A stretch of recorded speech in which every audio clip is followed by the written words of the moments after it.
Hello, and welcome to another episode of Untraditionally Traditional, a podcast with me, Brittany Duncan, a millennial homemaker. Join me each week as I share all the things I've learned that make keeping your home, garden, and life running smoothly, all while working. If you are enjoying the podcast, please be sure to subscribe in your favorite podcasting app so you get the episodes downloaded straight to you every Monday. Now, on to today's episode. Hello, and welcome to Untraditionally Traditional, a millennial homemaker. This is your host, Brittany Duncan, and I'm so honored that you're here with me today, sharing some of your precious time. Whatever you're doing while you listen, I hope this episode helps fuel your motivation in it. Today, we're going to talk about getting things done, the big projects, the daunting ones. Personally, I love a big project. I love to grab it by the horns and get after it. But I know a lot of people who don't share the same energy when it comes to starting a project or completing it. So I wanted to dive into it today. I have many ongoing projects that are moving along. I'll admit, being 33 weeks pregnant, some are moving a little slower than I'd like because, well, these days, I'm moving a little slower than I would like. But the important thing is that they're still moving. Forward progress. Rome wasn't built overnight, but it was worked on every day. I don't know if that's actually true, but it's what I tell myself to keep going. Before I dive into the main episode, it's been a while since I've shared my 3 favorite things of the week, and I've got a few to talk about. Recently, I listened to the audiobook version of Bringing Up Bébé, One American Mother Discovers the Wisdom of French Parenting on Spotify. I loved it. I recommend the audiobook version as the way it's read by the narrator is really cute with the various accents, and it helps you get into the messaging. It's an easy listen. But there were so many insights that made sense to me as a mom to be.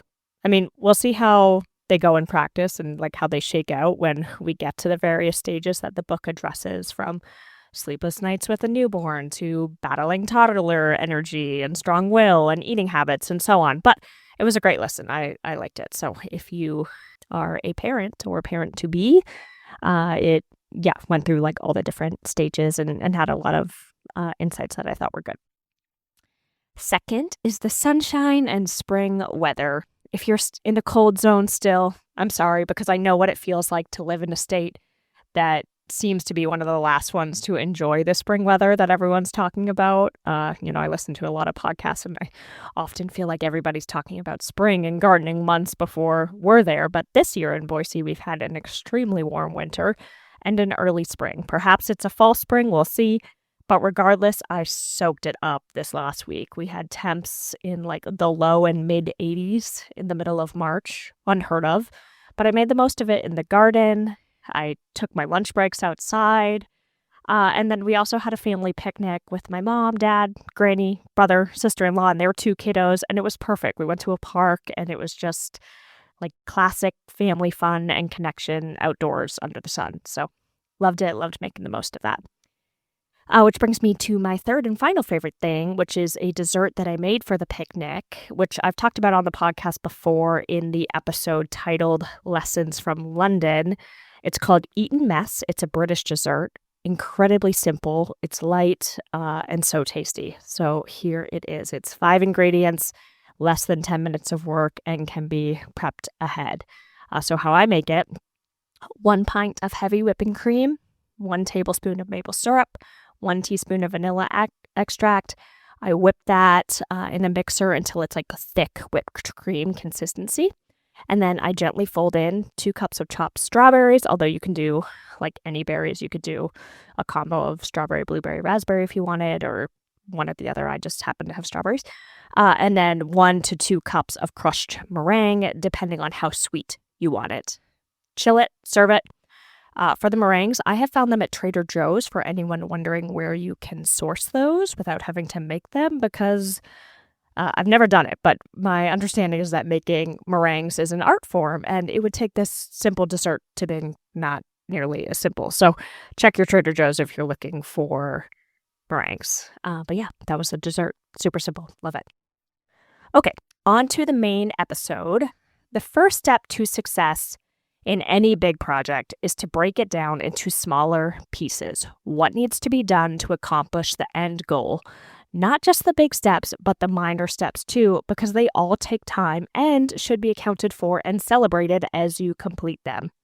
Since I found my favorite pen, I have moved back to having a paper to-do list, and I love it, mainly because I get the satisfaction of being able to cross items off as I complete them, which brings me so much joy to see the running list of steps to complete a project getting smaller and smaller and more items being marked done than to do. It helps me see the big picture at once, but also see the progress that I've made. When you're breaking your project down, the first question should be, is there a deadline? And I mean a true deadline, not like, oh, I'd like to have it done by X. If there isn't a real true deadline, give yourself some grace. But for example, one project that I'm working towards is having our freezer really well stocked with meals for when the baby arrives. There is a deadline for that. Do I know the exact date? No, but I am using a date in mid-April that I would love to have the project complete in case he decides to show up early.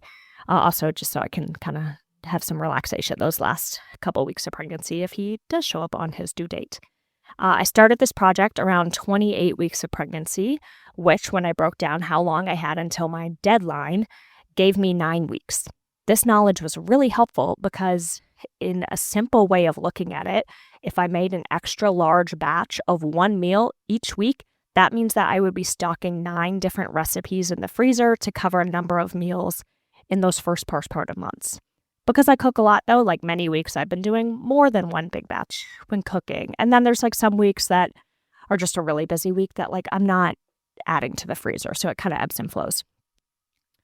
The next step for breaking down the project is what you want to accomplish. For my freezer stocking goal, I wrote down a bunch of recipes that I know we like, that freeze well, and that we can make in bulk, and I've been chipping through that list. A better example of breaking down steps for a project would be the other big project that we're working on, which is an outdoor landscaping project in our side yard. Big picture, we want to remove the sod from that area, replace it with pea gravel and garden beds to eliminate having to mow the area. We have a number of fruit trees and blueberry bushes planted in that side yard, and weaving the lawnmower between them is just such a pain that we want to remove that headache and simultaneously add some more space that we can plant crops and pretty flowers in. So it's a win-win. It's going to save us the headache of having to mow around these trees, but also just be a prettier, more useful space. Because it's not like we're using that grass to recreate in or anything. It's just there. At first glance, the project seems simple enough. Remove the sod, replace it with pea gravel, garden edging, create a growing space. In actuality, when I made the list of all the steps for the project, it's a 17-step project. Some steps are minor, maybe 20 to 30 minutes of work, and other steps, like removing the sod, are several hours of work. Some require bringing in experts, like our irrigation guy who needs to cap some of our sprinkler heads and run drip lines from others. It's going to require coordination. Painting the nursery was the same. Could I have just put paint the nursery on my to-do list? Yes, but that wouldn't be a fair breakdown of what Johnson and I needed to do. This was a several-step process. Step 1, move furniture in nursery so we can easily paint the wall. Step 2, lay a drop cloth. Step 3, wash the wall. Step 4, apply painter's tape. Because we were doing stripes on the wall, this required a laser level and my husband's brain to do the math to make sure everything was spaced properly. It took time and patience. Thank you, honey. Love you. That is definitely his strong suit and not mine. And then finally, step 5, apply the paint. But wait, step 6, apply a second coat of the paint. And then step 7, fix the minor imperfections with a small artist brush. And step 8, reset the room. This was not a simple open a can of paint and slap it on the wall. No painting project is. If all you account for is paint X room, you're going to be setting yourself up to believe that, and it's not realistic. And then you get kind of in over your head with the project. The next step is to do the thing. And this is where I'm going to be a little tough love, but also admit that I have a strong bias that I'm aware of. One of my personality traits, which can be a blessing and a curse, is that I am impatient when it comes to projects. I am driven to reach the finish line. Johnson always jokes that I am the least peaceful crafter because I'm just racing to get to the finished product. And he's not wrong. I could never be an artist because they work on their pieces for weeks, months, sometimes years to get it just perfect. And I'm more of a finish the craft project in a day kind of gal. So it's ingrained in my personality. I hate having half-done projects. That said, big projects take time, and I like to keep the forward momentum moving. I chip away at it daily if I can until it's complete. I don't like to let it sit and, grow stagnant. I like that forward progress. And sometimes, and this is another step to consider, sometimes that means holding off on starting a project until I have the resources. And time is one of those resources to do it, to work on it daily until it's done. An example, I want to update our guest bathroom before baby boy arrives. It's going to be his bathroom. Nothing crazy, adding some beadboard to a wall, painting the walls, replacing a light fixture and a mirror. But the big caveat is that in that room, the vent fan needs to be replaced. That's step one. That is outside of my jurisdiction and falls into Johnson's lane of husband jobs.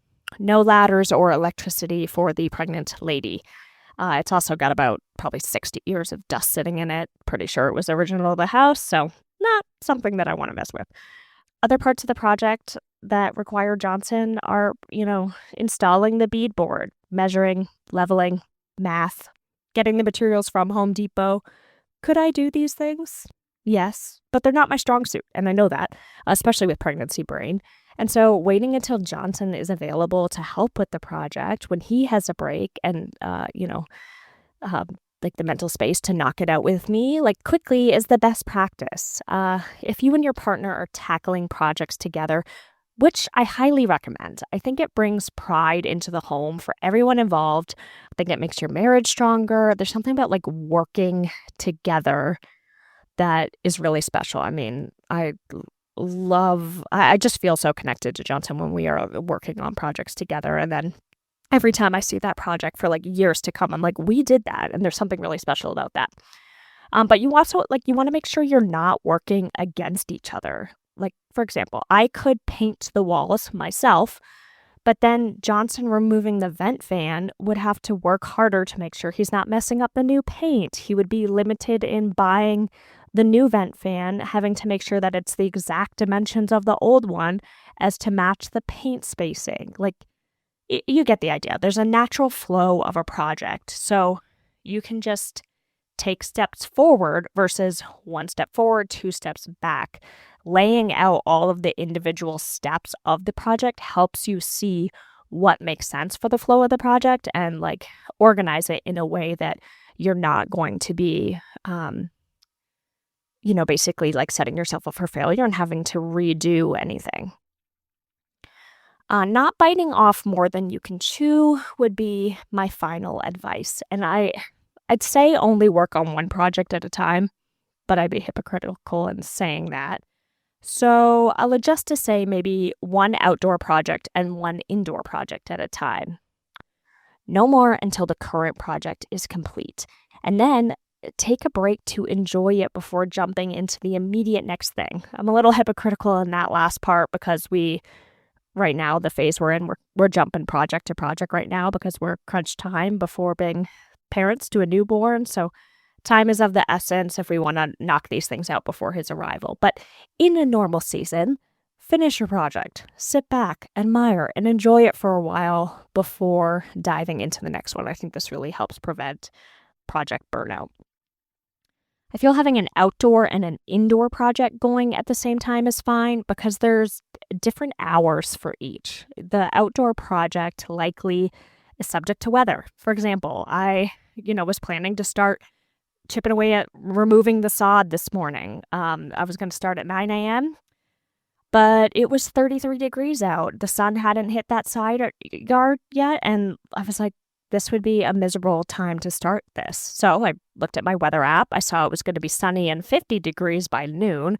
So that's my new start time, which gives me 3 hours to work on some inside tasks before turning my attention to the side yard. Same with daylight. We're getting more and more hours of daylight, which is helping. I'm not going to be digging up sod in the dark. Nighttime hours, when it is dark, they can be spent doing something else. But there's also the physical and emotional constraints of a project. And this has been extra eye-opening being in my third trimester. Pre-pregnancy Brit would just attack the sod for hours and hours until it was all up. But 33-week pregnant Brit, as much as I would like to, I just can't do that. I need to, and we all need to meet our bodies where they are. Do what you can and then stop before you're utterly depleted or pull a muscle. This might mean 30 minutes of work, and that's great. You still made forward progress. Mental bandwidth too. Like I said at the top of the episode, I don't sit still well. And weirdly, I find like hard physical labor and making progress on a project to be very therapeutic, but that's just me. If you're the kind of person where you need an hour or two or however long of quiet time with a book or podcast or TV program at the end of the day after work, honor that. But also factor it into your timeline when you're considering a project. Don't tell yourself that you're going to work on the project for 3 hours a day after work if realistically you don't have that time, or you're going to be cutting into another important time block for your personal time that you need. Last thought on that is to consider outsourcing parts of the project that are not your strong suit or that you don't have time for if the resources allow. Personally, I am frugal to a fault, so this is a do as I say, not as I do. But in a perfect world, if funds allow, pay someone to do the parts of the project that are not enjoyable to you. Removing the sod, for example, having done it before, it sucks. I'll make the most of it by putting on a good playlist and my earbuds, but I'm not going to pretend that it isn't like back-breaking, slow, laborsome work. Hiring someone to do this would be ideal, but like I said, I am very stubborn with frugality. Hopefully, you're not as stubborn as I am, and can consider what you can outsource to keep the project moving and make it as fun as possible for you. There's no gold star for doing all the steps yourself without anybody else's help. And this is something as a I can do anything kind of woman that I have to remind myself often is just because you can doesn't mean you should. And that is my spiel that has hopefully motivated you to analyze the projects you want to do and set yourself up for success by breaking it down, but also keeping that forward momentum that it actually gets done. It's super rewarding to start and move through and finish a project and be able to enjoy it. I love it. We've done a lot of work to our house and our gardens over the years, and it's just something I really enjoy. So thank you for listening. Until next week, happy homemaking, everyone. If you want to follow along with how the side yard project is going, you can check out my Instagram page. It's Untraditionally Traditional Pod. And I share updates frequently about our home and garden and kitchen projects that we're working on, in addition to reminders about when new episodes are live. So I hope you'll check me out there. All right. Thank you for listening, everybody. Thank you for listening to this episode of Untraditionally Traditional. If you enjoyed the podcast, please share it with those special people who would love it too, and write a review. For more tips and photos of my home and garden, follow Untraditionally Traditional Pod on Instagram. Until next week, let's continue to make our homes places of joy and service to ourselves and those we share them with.